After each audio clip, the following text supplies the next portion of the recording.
Les propongo que elijan si hablamos un poco de estos 4 cuentos que les mandé, o si nos detenemos con Abayay, o qué tienen ganas de hacer para conversar un poco en esta charla, en este feliz cumpleaños de Di Benedetto. Pobre Di Benedetto, pobre era el 2 de noviembre, ¿no? O sea, que él decía eso de tipo, ay, qué día también. El Día de los Muertos es magnífico, Claro, es magnífico. claro. Mira, vamos a comentar un poco Caballo en el Salitral, les comento un poco lo que he visto en este cuento y ustedes me comentan después. Hay un cuento de Borges, que seguramente lo conocen, que se llama El Aleph. El Aleph comienza así.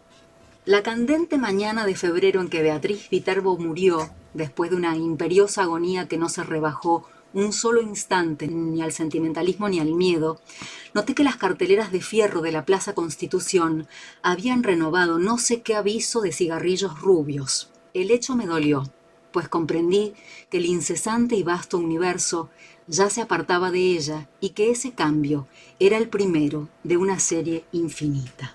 Así empieza el Aleph.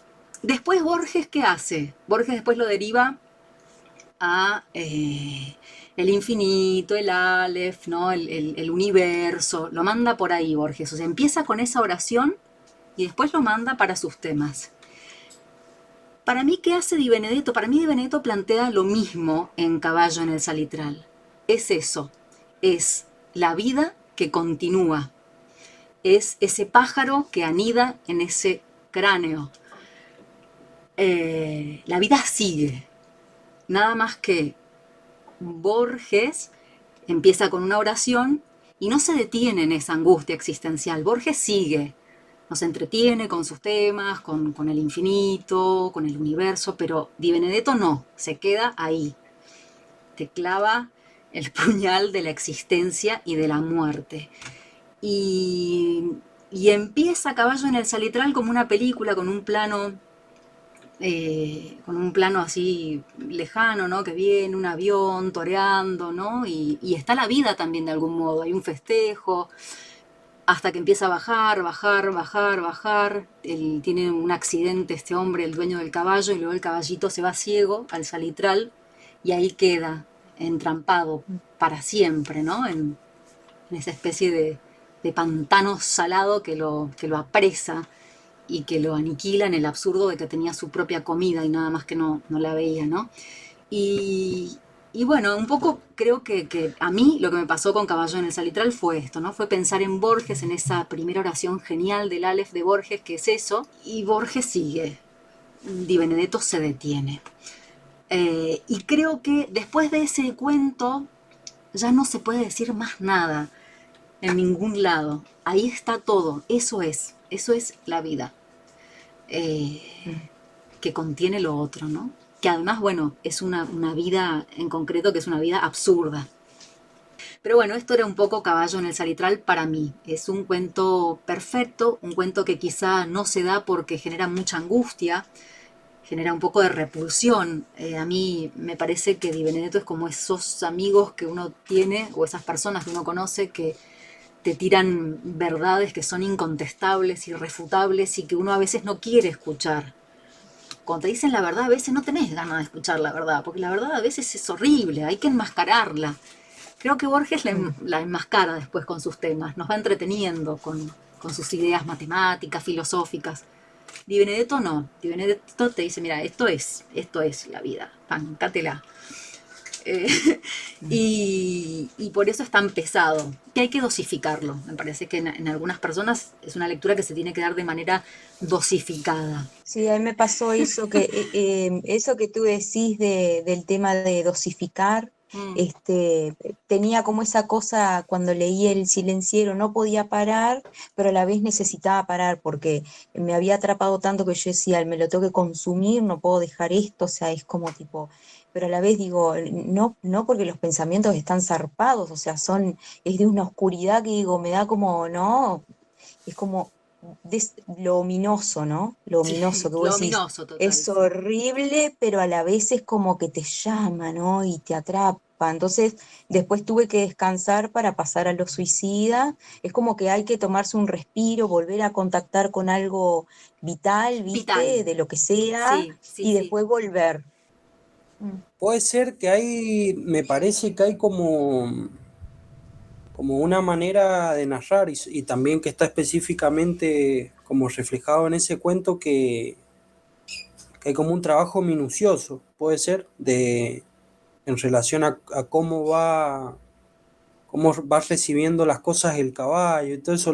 No sé por qué lo asocié como que hay una cuestión humanizante del caballo en relación a cómo Sí, percibe, puede a ser, las sí. cosas que le van pasando. Y Sí, ahí me pareció, porque en definitiva el caballo es la excusa para hablar del ser humano. O sea, y si vos lo has sentido incluso, si vos lo has sentido de esa manera, como antropomorfizado, es porque te lo han logrado transmitir, porque te está diciendo a vos, lector, mira, ser humano, esto te va a pasar.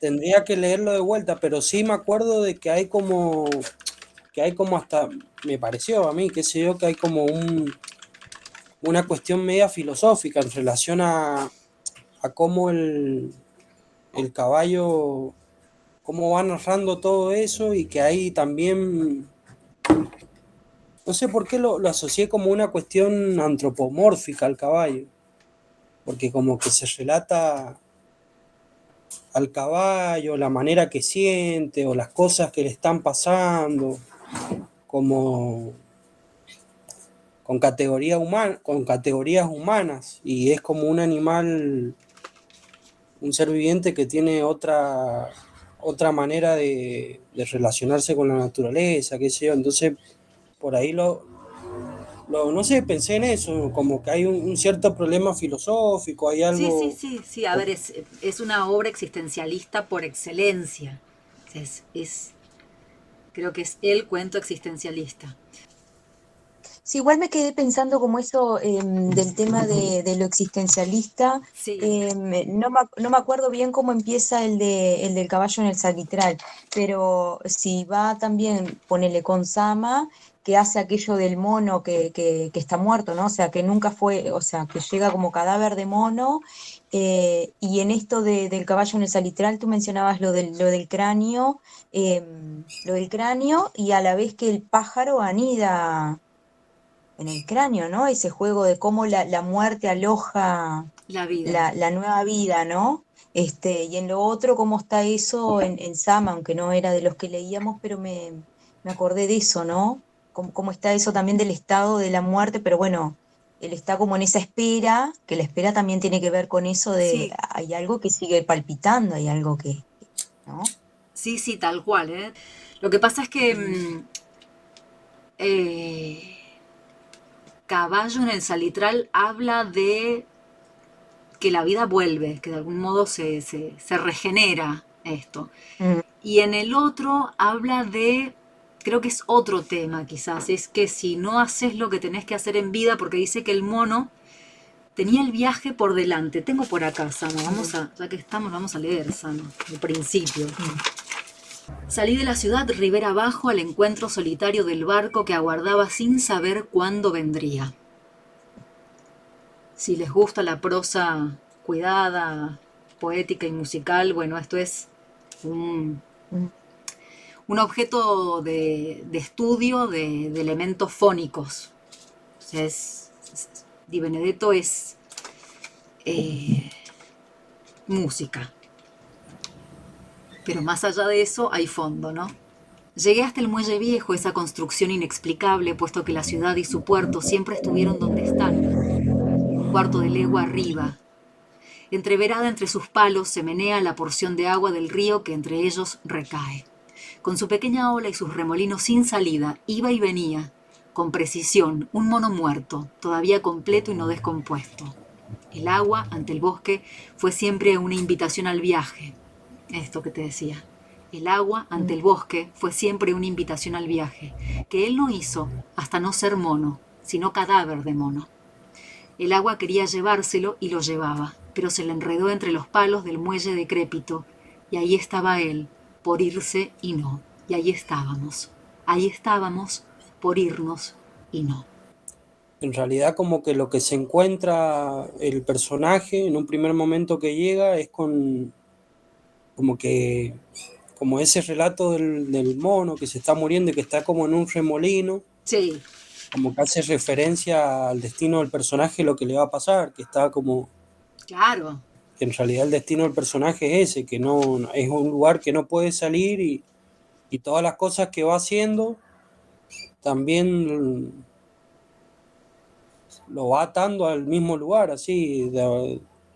Puede ser como esos recursos que a veces se usan en las películas. Yo no sé si Di Benedetto, por ejemplo, era consciente cuando lo empezó a escribir así, o es más como que sale y luego que después que termina la obra, si llegaba a ese grado de análisis, capaz que decía, ah, mira, pero me parece que es, viste eso que estaba diciendo Franco, de que en el inicio, a través de esa imagen y a través de un mono y a través de decir algo que nunca hizo como mono, sino como cadáver de mono, es como si estuviera presentando lo que va a suceder todo después y cómo va a terminar el personaje, ¿no? Pero no te lo dice así.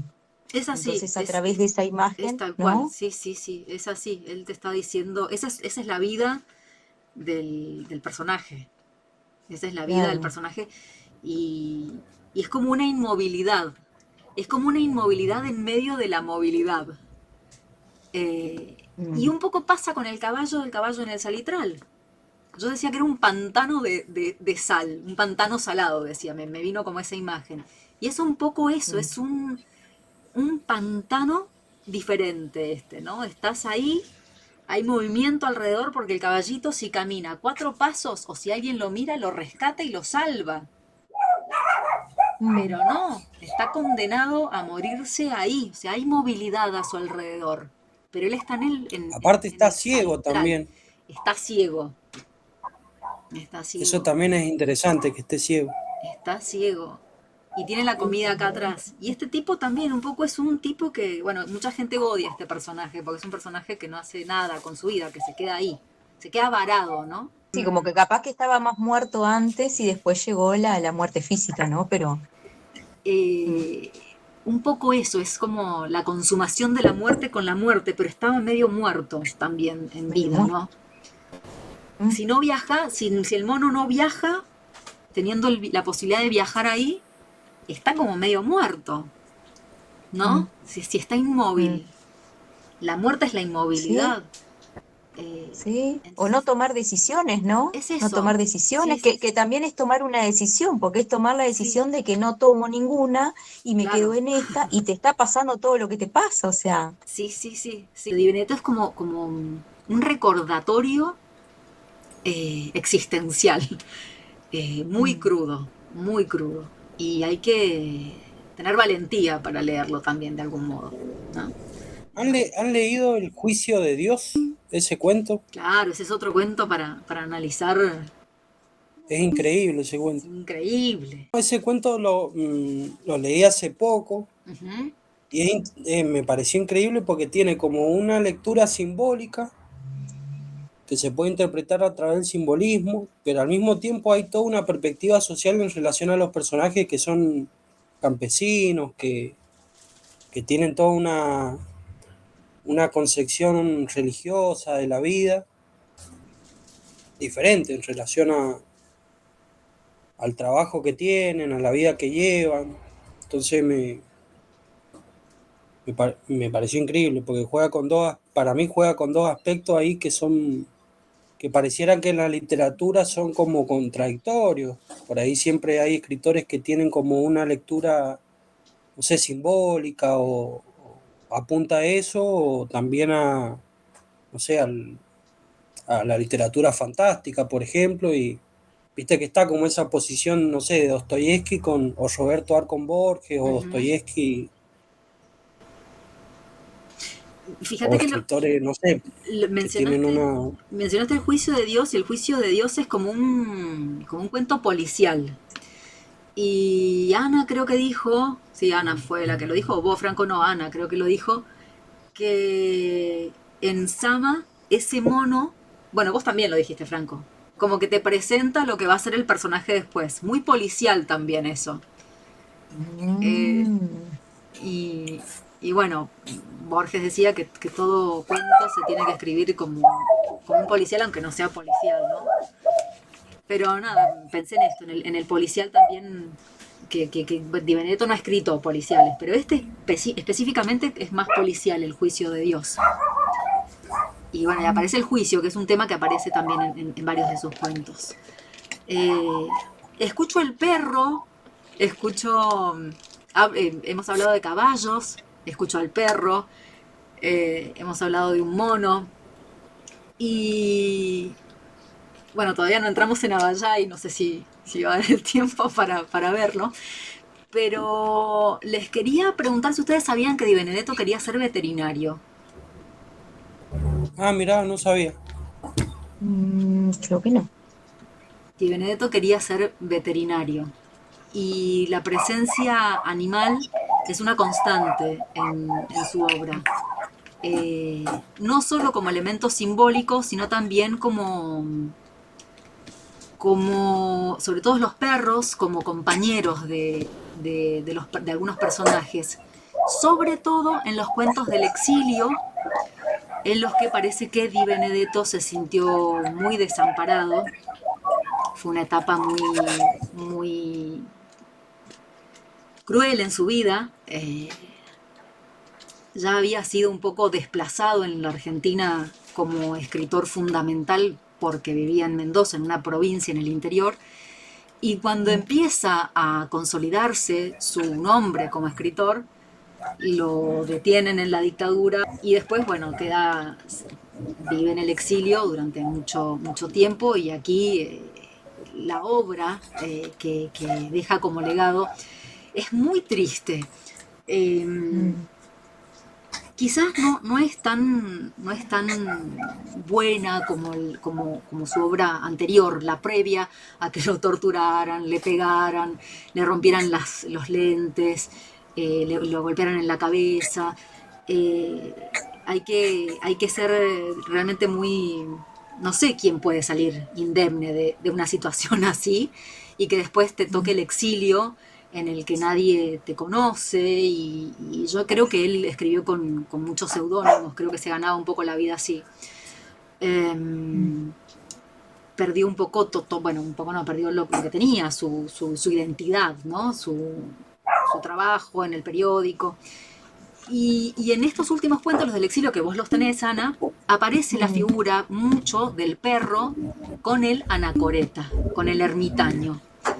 No sé si eso lo has advertido en estos cuentos del exilio, pero es una figura que aparece mucho. El hombre que está solo y que bueno, está acompañado por su perro. Es muy triste esto. Bueno, hemos hablado de mucho, del policial, de los cuentos del exilio. Sus cuentos tienen mucha más calidad, los que se han escrito antes de esta etapa. No obstante, el peor Di Benedetto es mucho mejor que un montón de renombrados escritores argentinos, y yo creo que mejor que muchos de los contemporáneos que tienen mucha fama y que las editoriales los publican y demás, y que bueno, Di Benedetto está un poco como en la sombra, ¿no? Pero se nota una gran diferencia entre la obra de el preexilio y la obra posterior, ¿no?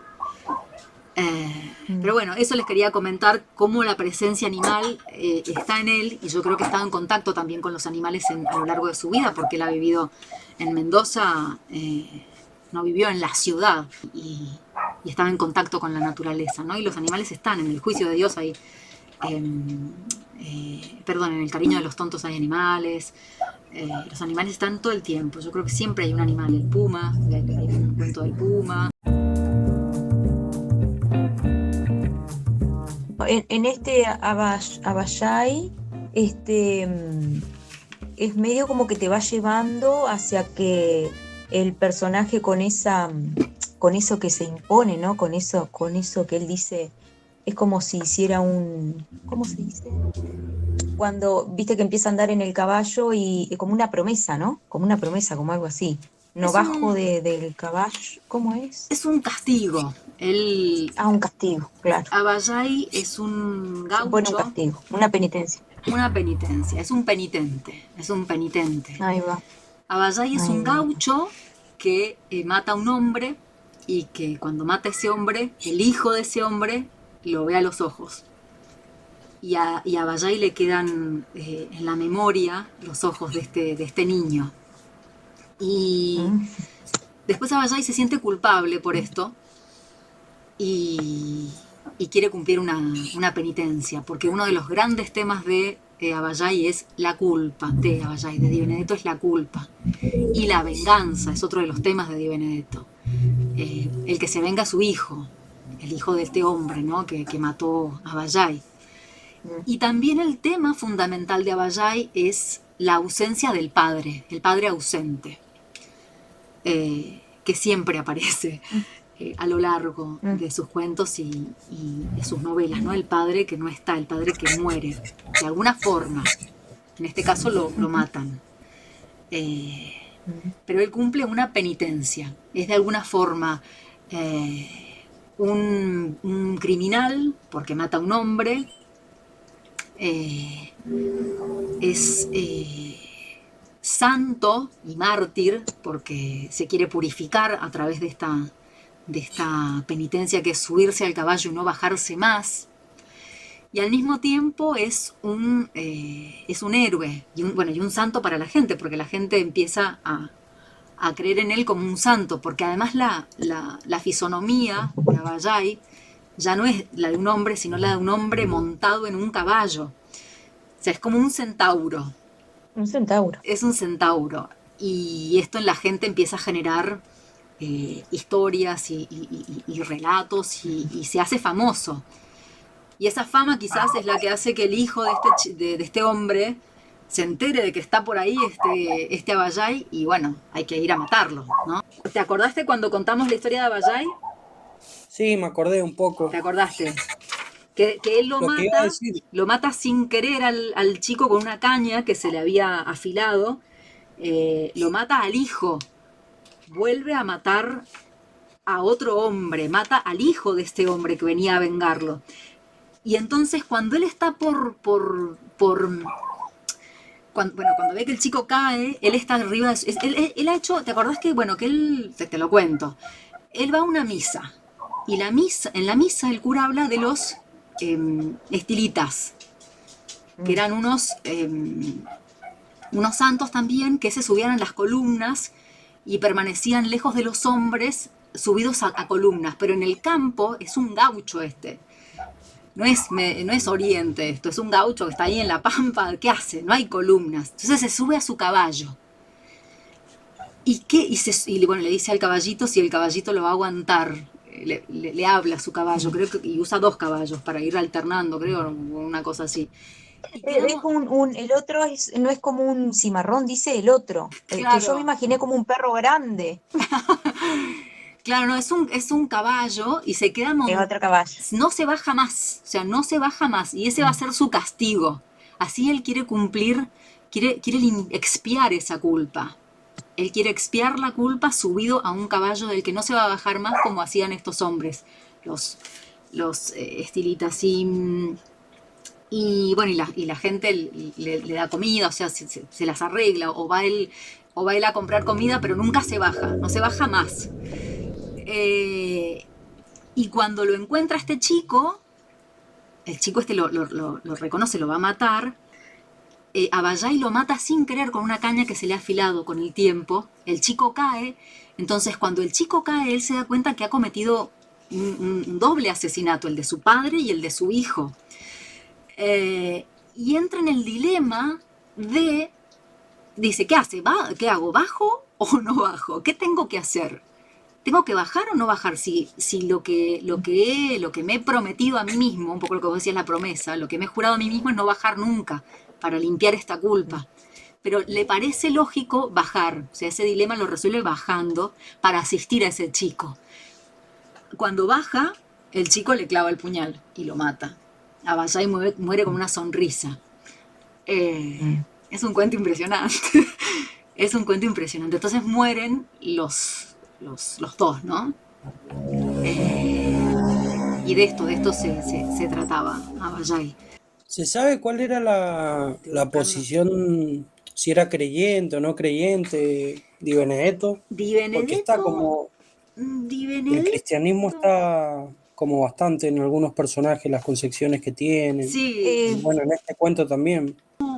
Creo que había dicho que era ateo, ¿no? En la entrevista con a fondo que él dijo como que le gustaría creer, algo así. Yo creo que él hacía referencia a que qué más quisiera él que, que creer. me parece, que creer, como Sí, que él sí. desesperadamente le gustaría creer, pero no tenía, como que él no nació con eso. O sea, yo recuerdo como algo así, que es como de esa, no Sí, sé, yo soledad. no creo que sea creyente en nada, sobre todo por algunas entrevistas que he leído en Mm, algunos periódicos bueno, de acá. He encontrado algunos periódicos en una hemeroteca que me metí una vez a investigar y bueno, y es muy nihilista, no creo que sea una persona creyente, que haya sido una persona creyente en mm, nada.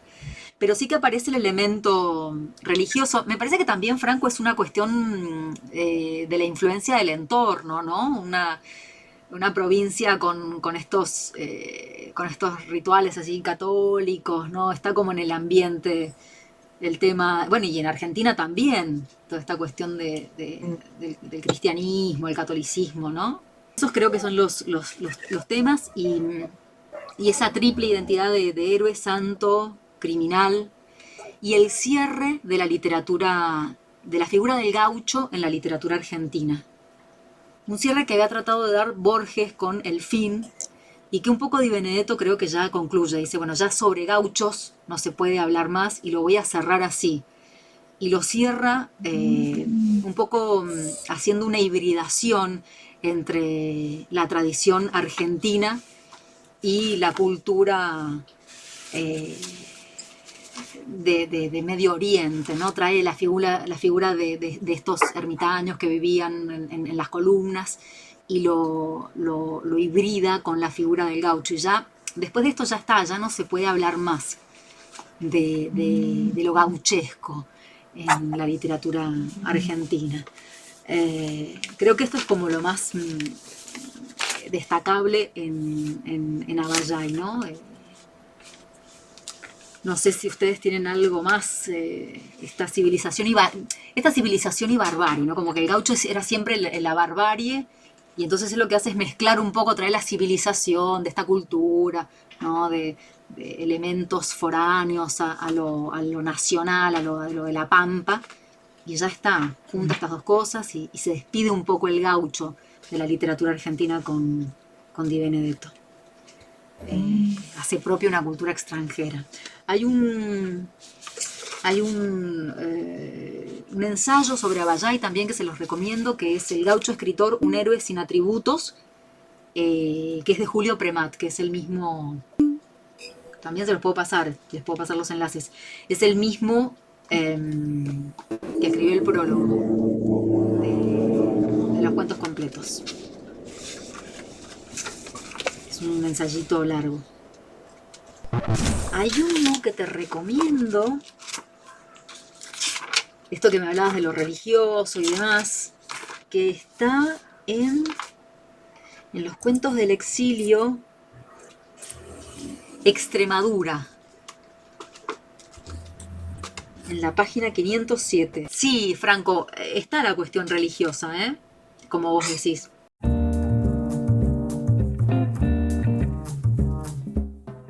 Francisco Santo. Sí, este cuento tiene todo que ver con Abbayay, Extremadura. Después si lo pueden... Bueno, creo que yo se los pasé también en los Sí, primeros estaba en cuentos. el archivo. Sí, Estaba en el archivo para leerlo, yo no lo leí. Lo leí por arriba. es... De hecho, yo creo que está hablando de él. Dice, al mirarse con su chaqueta pulcra, se nota desmejorado y pálido. Se sabe hambriento. Hay mucha... En los cuentos del exilio hay hambre y hay mucha pobreza. Y Sí, cuando...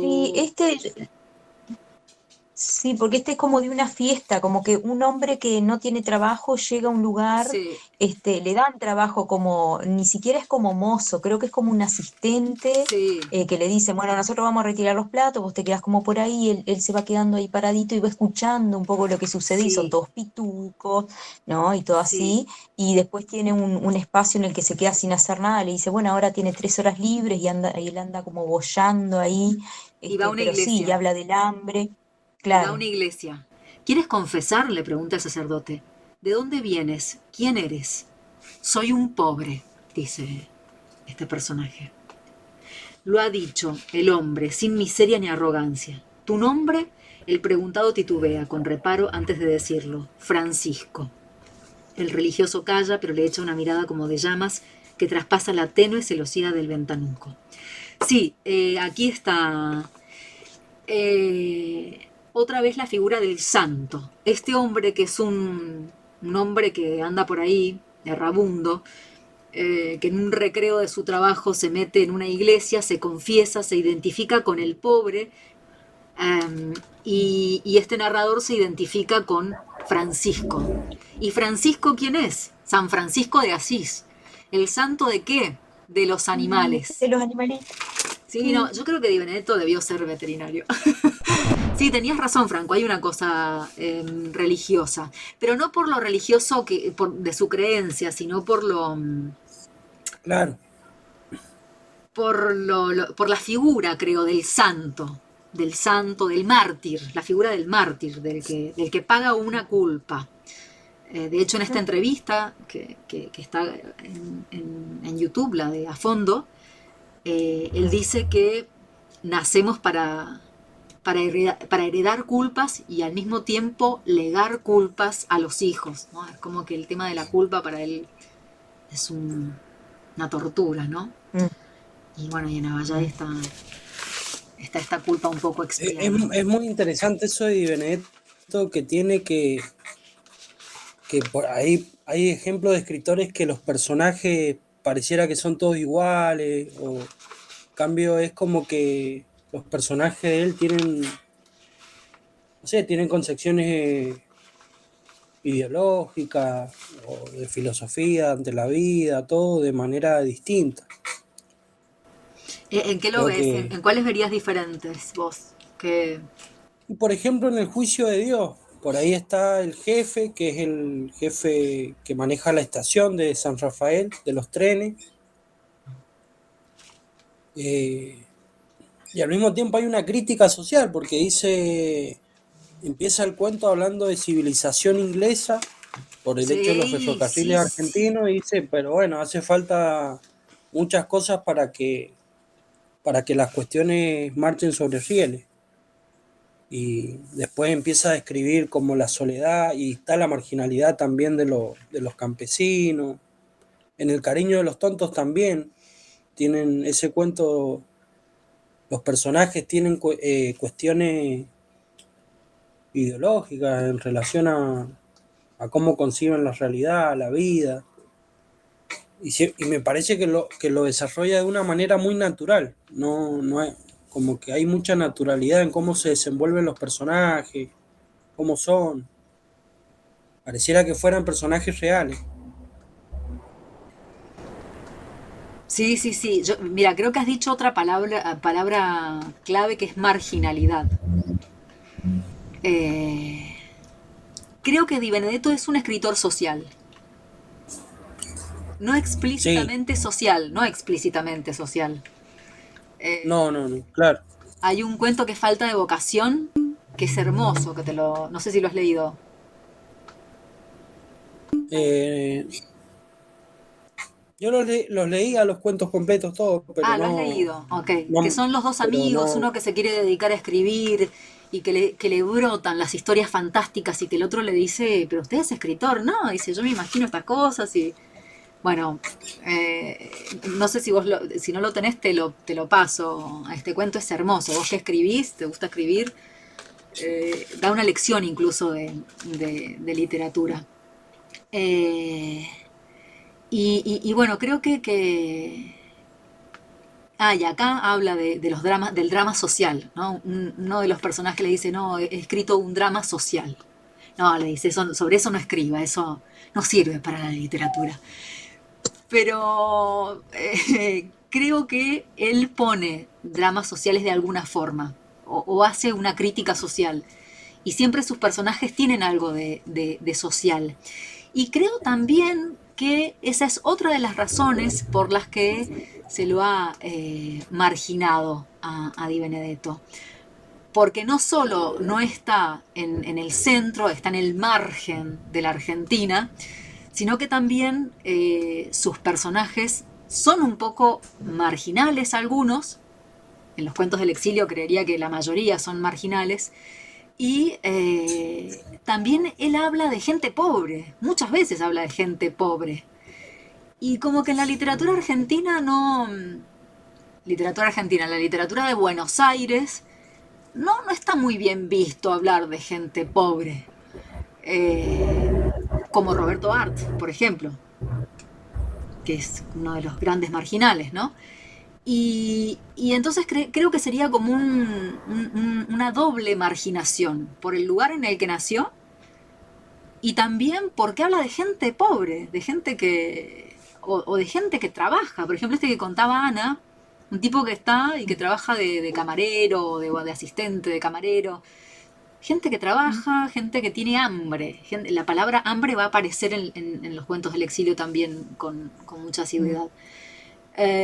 Y me parece una palabra, bueno, no puedo hablar, una palabra clave, marginalidad, porque es un escritor marginal. Y, Sí, y su Y bueno, y lenguaje...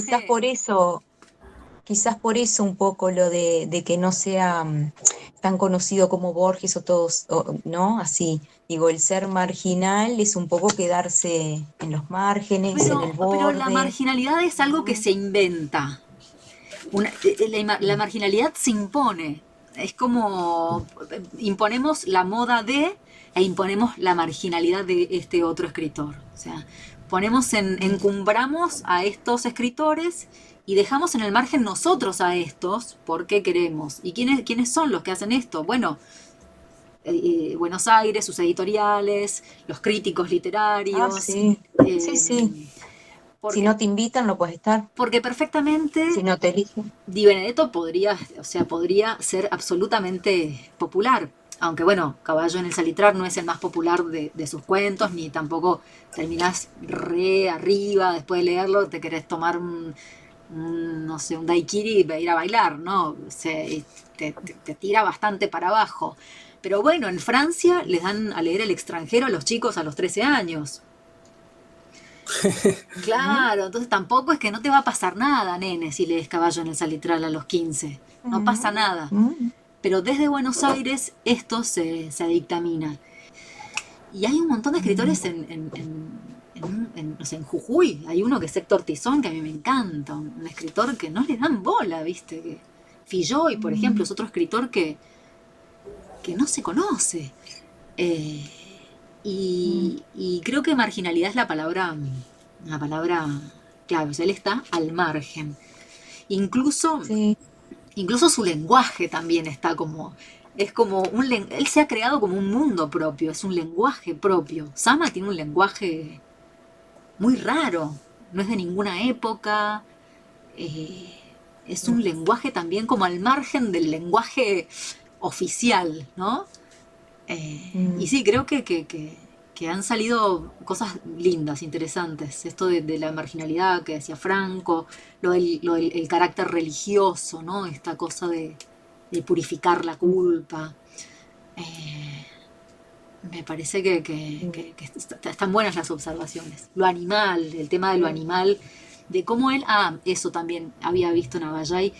Creo que Di Benedetto, la relación que hay entre Extremadura, este San Francisco de Asís, ¿no? Este Francisco, que él se llama a sí mismo Francisco, el Santo Francisco, y la relación con Abayay,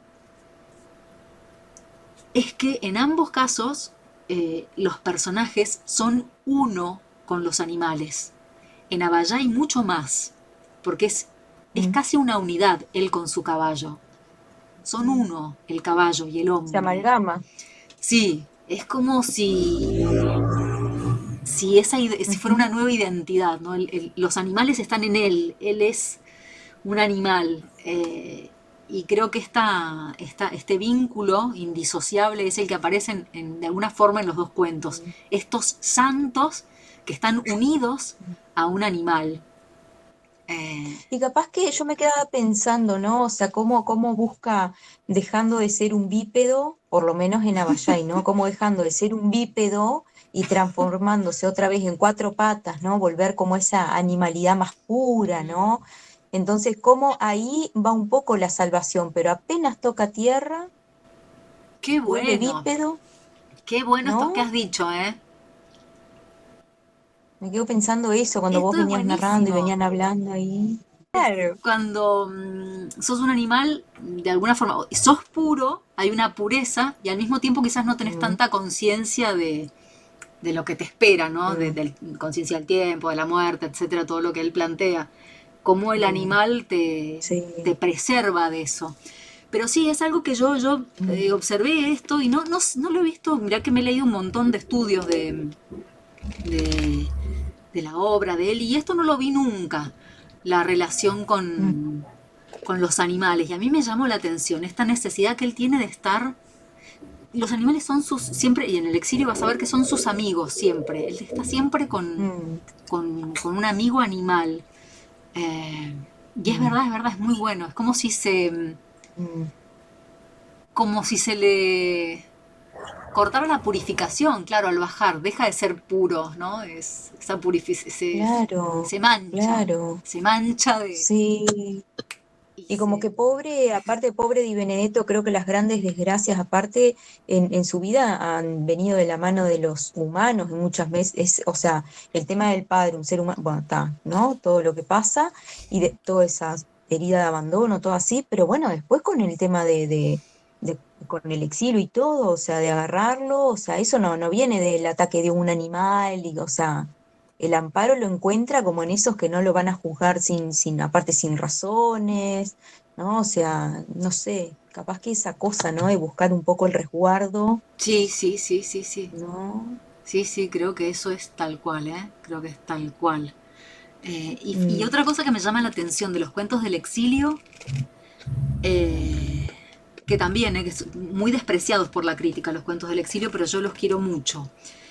mm, Es que antes los personajes tenían nombre, tenían de alguna forma un nombre, pero en los cuentos del exilio aparece mucho la palabra el hombre en el mm, personaje, ¿no? No aparecen mm. nombrados, es el hombre. Eh, Pierden la como identidad. pierde la identidad o, o la gana como ser perteneciente a una especie que lo avergüenza Mm, o que lo abandona, ¿no? Es el hombre. Eso mm, me llamó mucho la atención de los cuentos del exilio. Y sí que les mm, recomiendo los cuentos del exilio, ya que estamos por ahí. Uno que a mí me mm. hizo llorar mucho, que no podía parar de llorar, Epístola paternal a Fabia. Epístola paternal a Fabia. Esa si la pueden leer, que bueno, creo que han visto el video este cuando él vuelve del exilio, ¿no? Que aparece llorando, que dice que se Mm. reencuentra con su hija. Bueno, Epístola paternal a Fabia para mí es la carta a su hija y es terrible como el dolor que ha sentido por esa hija y por haberla abandonado, ¿no? Porque yo pensaba que cuando uno comparte eh, un, un autor, de alguna forma está buscando amigos, está buscando Mm, gemelos en su sensibilidad. Y de hecho, mira que lo he conseguido, me acabaste de hablar del silenciero, mm, tu odio por los ruidos, sí, ¿no? mm, Y tal también cual. pensaba en que esa primera impresión que recibimos cuando leemos un libro, cuando nos encontramos por primera vez con un libro, con un cuento o con lo que sea y que bueno, es esta este estremecimiento, este estado casi de incredulidad de la genialidad del otro. Creo que eso no se vuelve a dar, se da una vez y ya cuando volvés a leerlo no te produce el mismo efecto emocional. Y de alguna forma, cuando uno comparte con otro, creo que es un acto egoísta, porque uno quiere que al ver esa respuesta en el otro, quiere revivir lo que a uno le pasó, ¿no? Dice, bueno, te paso este libro, no sabes lo que es buenísimo. Y si el otro siente esa emoción, uno dice, bueno, lo estoy repitiendo de alguna forma, estoy eternizando ese placer. Y eso es un poco lo que queremos hacer, me parece, cuando compartimos un autor. No sé qué les parece a ustedes. Sí, yo me quedaba pensando en esto que decías con las lecturas cuando son así, ¿no? De electrizante o que nos dejan así, que te dan vuelta. Claro, cuando lo estoy leyendo digo, ay, no puedo creer que no voy a tener otra oportunidad para leerlo por primera vez. O sea, es como tipo, no puedo creer, lo estoy leyendo y la otra vez no va a ser la primera. No, es muy triste, pero es así. Bueno, buenísimo, chicos. Bueno, muchas gracias por todo. No, por favor. Ha sido todo por Di Benedetto. Nos vemos. Chao, chicos, gracias. Chaucito. Adiós. Chao.